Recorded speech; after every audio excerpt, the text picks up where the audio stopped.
Oh boy hireka. Alright.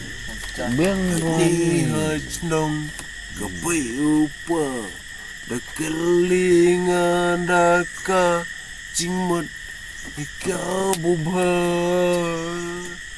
Oh boy hireka.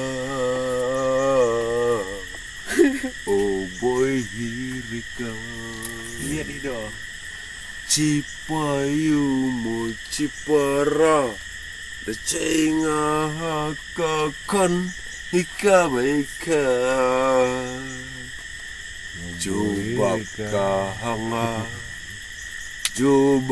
kahanga dakaluti hika bubha oh boy reka. Oh boy hireka. ring ruboy rekar. Emanganta kaluti ikawaba. Oh boy reka hai buka. Oh boy reka. Oh boy reka. Oh boy reka. Takran kida kalu tiga baca.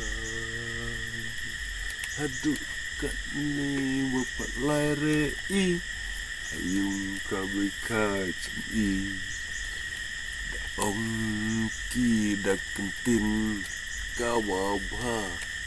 Oh boy reka. Oh boy reka.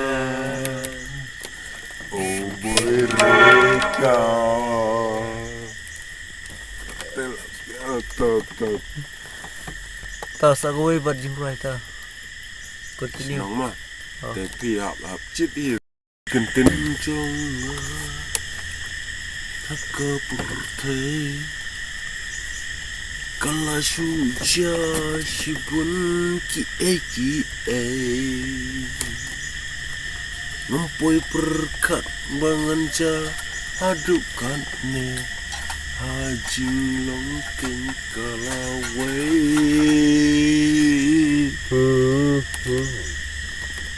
Jing im jonga haka purtai ngalas jauja jot ki bangalong kumne haka purtai. Wow ngalas ngau sosat shisha. Waalaikum kerja pertayala kam imstad kibala syukla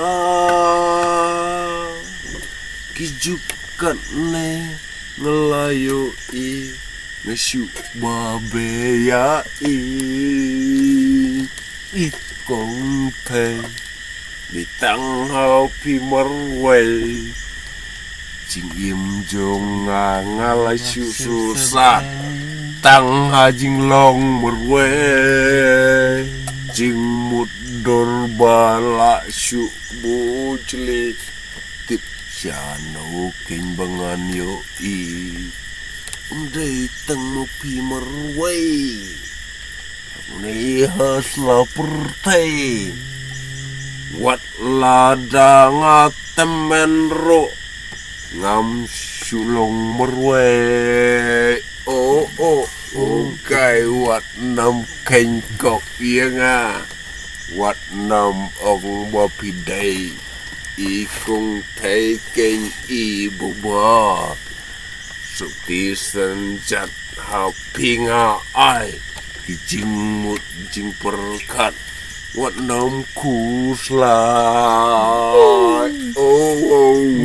Kokong thei. Wat nam ong tang ma pitang rwe. Like now pieces ni arsni. Nalo yo da iwe. Tip top all the best. Best mah oh boy reka.